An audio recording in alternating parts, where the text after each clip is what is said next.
So here we go. Greetings, hello, and welcome to this video presentation on digital anthropology, where I will be introducing you to what is known as netnography.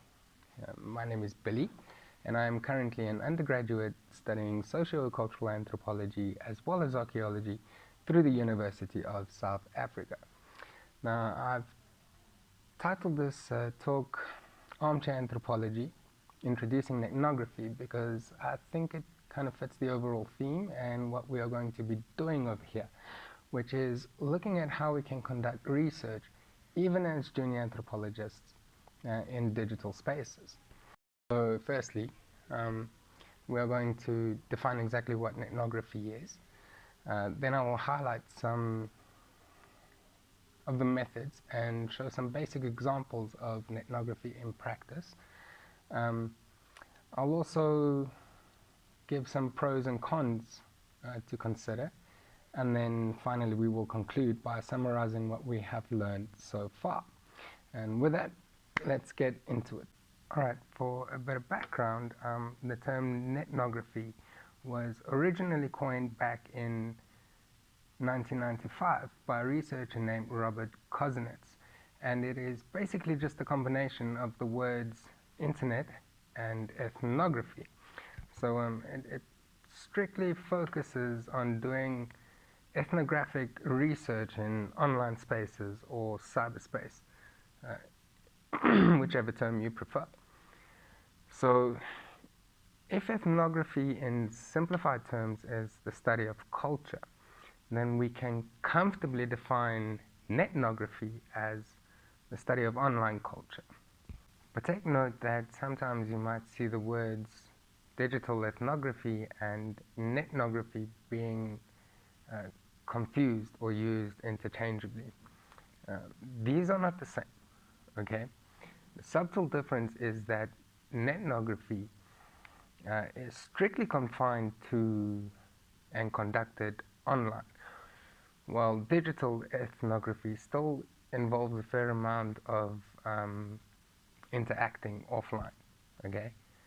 So, for example, someone might be part of an online community, but this community still arranges physical get-togethers and events like meetings or conferences that they attend, whereas in ethnography, there is no face-to-face or physical interaction with the virtual community, you know. So just be aware of that. And the spaces that are used to do netnography can be anywhere online, from social media platforms like YouTube, Facebook, Reddit and TikTok, to blogs, forums, and even online gaming groups fit the bill. So really anywhere where people can virtually connect, share things, and interact with others online and stuff like that. Okay, with that in mind, we can now touch on the really important bit, which is the methods used in ethnography that make it a useful qualitative research framework that can help us understand digital spaces or online worlds and virtual phenomena a little bit better as it relates to humanity and the overall human experience. So netnography typically includes observing discussions, interactions, and contact with specific online communities or platforms. Then participating in those online communities to gain insights into the culture and dynamics of the group. This is known as participant observation. Then there's collecting and analyzing data such as user-generated content, social media posts, and online forums to identify relevant patterns, trends, and key themes in digital spaces. Next is conducting online interviews or surveys with community members to gather more sort of in-depth information. And lastly, there's sharing the results, which is probably one of the most crucial steps when it comes to any form of credible, scientifically orientated research. If we don't share our findings, there is really no value or point in it. is there. Um, these are just 5 basic methods that I have laid out, but they apply across the board in any type of netnographic research. Speaking of which, there are 4 main types of netnography that Robert Kozinets discusses in his work. And being able to distinguish between these can really help us sort of categorize and interpret the data gathered in our online research in a more sort of structured way. The first is symbolic netnography, which deals with the meaning systems and practices of particular online communities. So the sort of norms and expectations that emerge from the online communities and stuff like that. Next we have sorry. Next we have what is known as auto-netnography. This is related to the personal experiences of the researcher while they conduct their digital fieldwork through participant observation.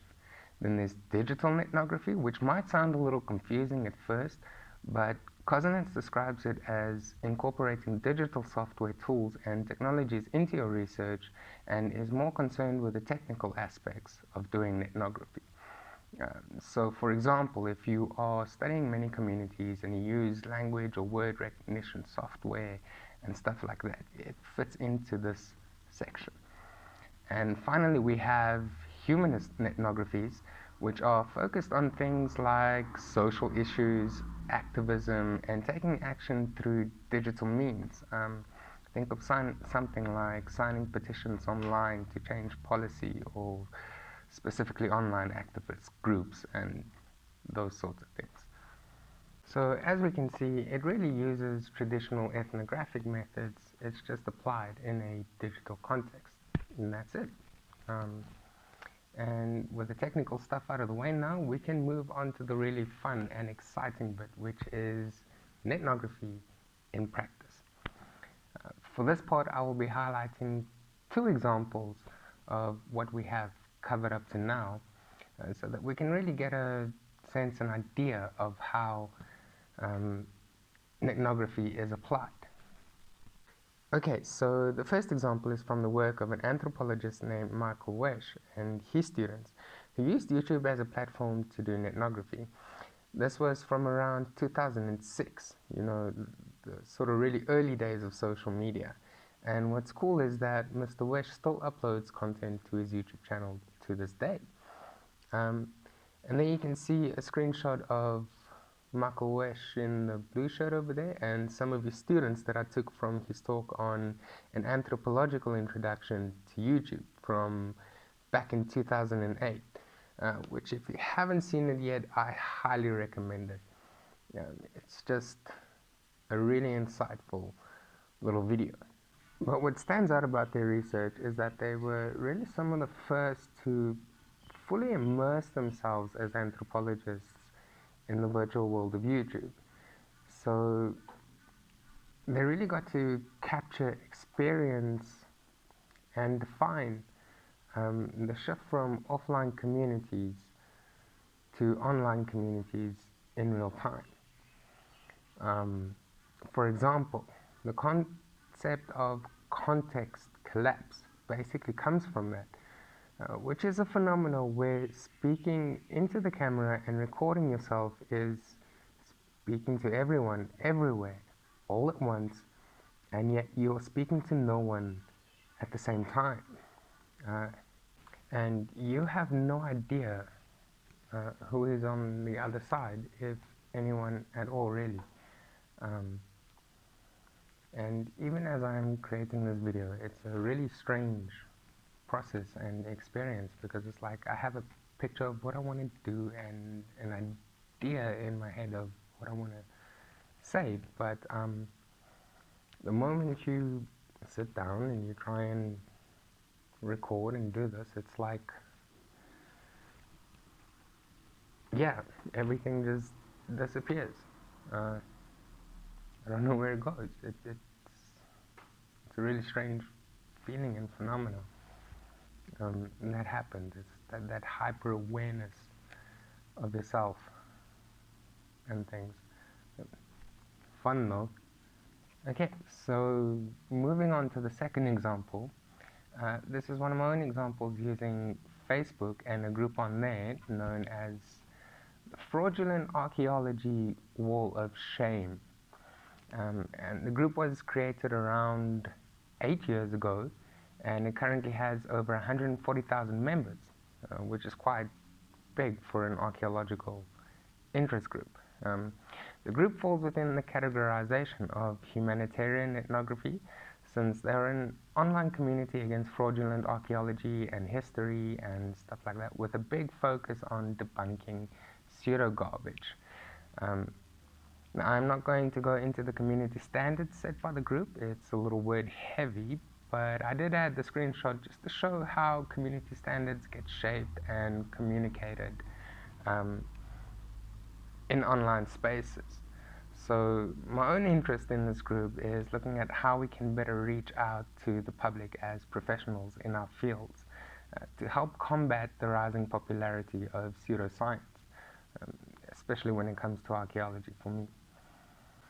And just as a side note, one really exciting thing that has happened recently is this American archaeologist named Flint Dibble went onto the Joe Rogan podcast and sat down with one of these popular pseudo-peddler guys named Graham Hancock.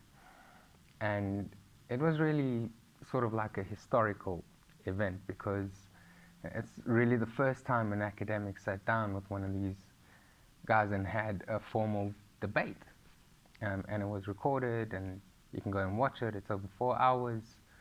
But there's a lot that we can learn from that in terms of communication and getting ideas across to one another and stuff like that. At the same time, Flint Dibble got given a platform to reach an audience that he most likely would have never reached on his own, and that makes social media really powerful. Okay, so now let's move on to some of the pros and cons, starting with the cons or negatives of netnography. Obviously, since it deals with the digital only, it can be very limiting in that sense. Authenticity also becomes a lot harder to detect since it is so easy to hide our identities or create fake identities online. There is also the reality that a large portion of people do not have access to digital tools and technologies. So as massive and as revolutionary as digital technologies may seem, it is still extremely exclusionary in reality. It is always important as a researcher to navigate ethical issues of informed consent, confidentiality, data protection, and privacy in digital spaces, which becomes a little trickier when studying large online communities. The rights of individuals must always be respected, and this becomes challenging as different countries have different privacy laws and cultural norms, and so when doing online research, those sorts of things are important to keep in mind and look into. And as for the pros, there are just so many, but here are three main ones. Netnography allows us as researchers to engage with massive data sets and new types of communities that we wouldn't otherwise have access to. There is the connection across geographical boundaries, time and space, and not even language is really a barrier anymore in the digital context with these online translation tools, voice recognition software, and things like that. And lastly, all this is done from the comfort of your chair or desk or wherever you are. Netnography shows that it doesn't really matter where you are. You can do anthropology with just a few clicks in the 21st century, which is pretty awesome. Okay, so now we have a very basic and clear foundational understanding of what netnography is.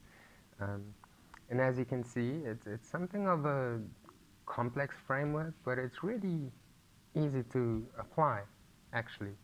And you probably use some social media already and participate in some sort of digital culture yourself. And so, with that, go forth and do your research, you young scientist.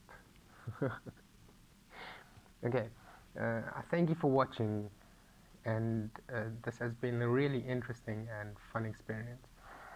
I've included a short reference list here in a slide if you are interested in knowing more about netnography or digital anthropology. And so yeah, cheers until next time, I guess.